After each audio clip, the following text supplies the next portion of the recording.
Hi, my name is Aldrin D. Solis. In this video, I dictate the vision, mission, and core values of the University of Eastern Pangasinan. Vision: a leading local university known to develop excellent and virtuous professionals who a catalyst for progress for both the local and the global communities. Mission: University of Eastern Pangasinan is dedicated to producing highly competent and morally responsible UEPians through innovation, industry-focused education, sustainable research, and value-based curriculum. We commit to shaping ethically trailblazer, bringing our principle-centered culture, defining our values of makajos, marunong, and malinis. Core values: uprightness, excellence, and passion. And my instructor in Networking 101 is Sir Jeric Bautista Bisido. And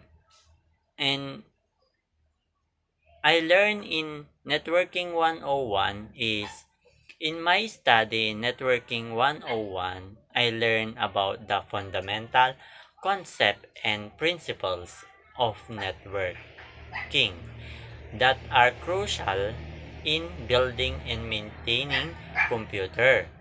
Networking, one of the things I learned in the importance of protocol such as TCP or IP, which enable the device to communicate with each other through the internet.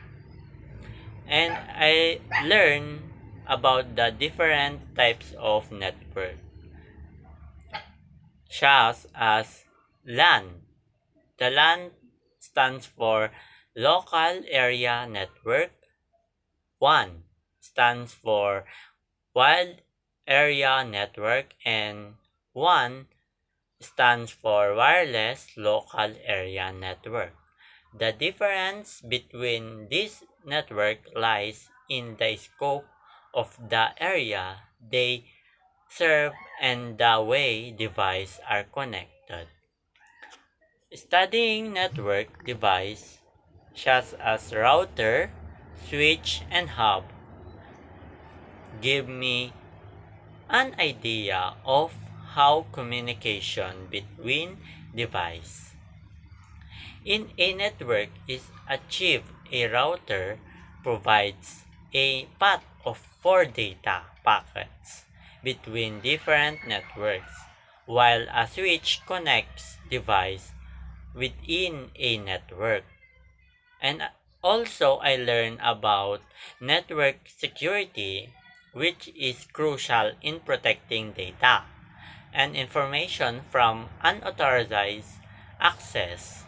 Techniques such as firewalls, encryption, and security protocols provide protection against network threats.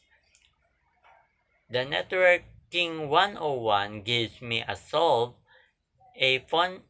foundation in networking concept that I can use in the future.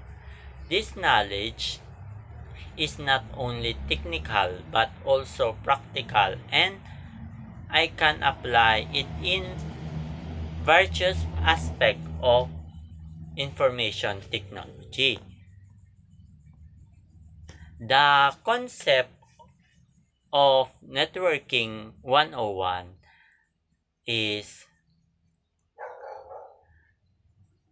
networking fundamental, IP addressing.